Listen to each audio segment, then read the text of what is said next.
The security alert chimed at 2:13 a.m. Soft, polite, almost embarrassed to interrupt my sleep. Vault access, manual override. I didn't move at first. I stared at the ceiling. Counted 5 breaths, slow, even. My wife was supposed to be in Chicago. Licensing summit. That was the phrase she used. She always liked phrases that sounded expensive. The second alert came. Secondary authentication failed. Interesting. Only 3 people knew about the film vault beneath our estate.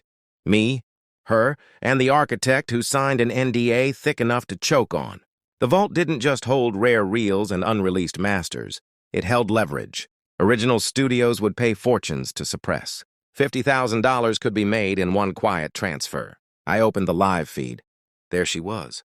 Black coat, hair tied back, focused. And beside her, him, her business partner. The man who laughed too easily at my dinner table. The man who called me sir with a softness that felt rehearsed. She keyed in the code wrong twice. He whispered something in her ear. She smiled. Not nervous. Excited. I muted the audio and watched them try again. My chest felt hollow. Not broken. Hollow. There's a difference. The betrayal didn't explode inside me. It crystallized. For months she had been expanding partnerships. Late calls, whispered negotiations, a new perfume I didn't buy. A private email server she claimed was secure business protocol. I had built the company from dust. She married into the finished architecture, and now she was trying to carve out her own exit package. With him. The vault door finally opened. She stepped inside like she belonged there. I zoomed the camera.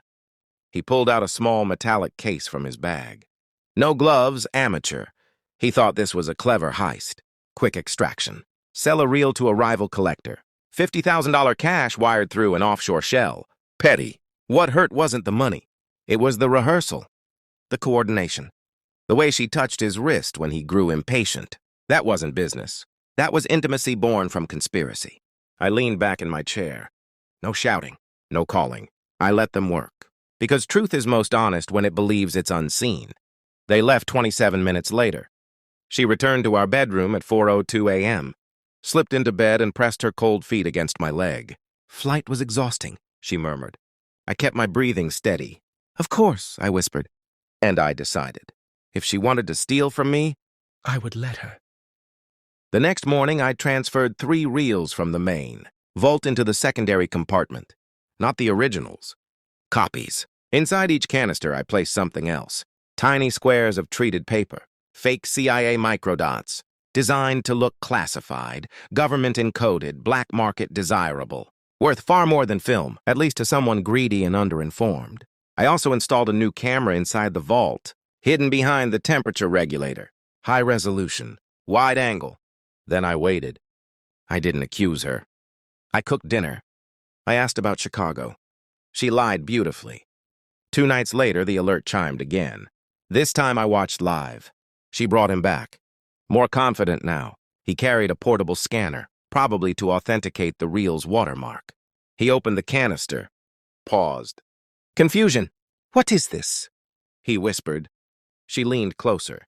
Tiny dots sealed in transparent sleeves. Government insignia I had replicated with precision. His breathing changed. These are intel markers, he said. Black Ops stuff. Her eyes widened. Worth more? She asked. There it was. Not fear, not concern. Calculation. He pocketed the microdots. She kissed him. On my concrete floor, I recorded everything. Every touch, every word. Then I made a call. Not to the FBI, to a friend who once worked adjacent to them. I handed him the footage and the microdot narrative. He smiled. You're going to let them think this is federal? He asked. I nodded. They'll destroy themselves. Exactly. The panic began 48 hours later. Her partner called her 17 times in 1 hour. I watched her step onto the balcony to answer. They traced it, he hissed through the speaker. I could hear him from across the room. Who? She asked. Federal. These are classified microdots. We're exposed. Her hand trembled. She came back inside, pale. I was reading the paper. You look tired, I said calmly. She stared at me as if trying to decode my face. 3 days later, 2 men in dark suits visited her partner's office. Not FBI. Private investigators my friend arranged. Badges flashed. Serious expressions. They seized his laptop. He folded immediately. Called her again. This was a setup, he whispered. Someone knew. That evening, I placed a tablet on our dining table. Pressed play. The vault footage. Her face drained of color as she watched herself kiss him. I didn't raise my voice. You underestimated me, I said. She tried to speak. Nothing came out. Silence is heavier than rage. I sent the footage to federal contacts, I continued evenly. They believe you attempted to traffic classified material. Her knees buckled slightly. It was fake, I added. But you didn't know that. Tears surfaced. Not from heartbreak, from fear. They'll ruin us, she whispered. No, I corrected. They'll ruin you. I slid divorce papers across the table. Asset separation. Her name removed from controlling shares months ago. Precaution. Always precaution. I moved the reels weeks ago, I said. You were stealing air. She looked small then. Diminished. The partner was already cooperating, trying to negotiate himself out of imagined federal charges. I had one final message delivered anonymously to him. She told us everything. They would turn on each other. Paranoia does the rest. I didn't need to shout.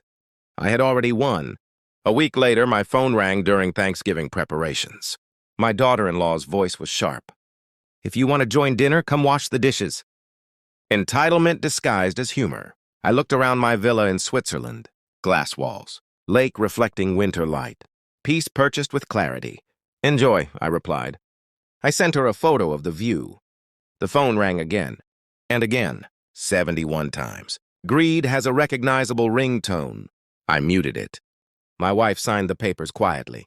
Her partner disappeared into his own fear. No charges were ever filed.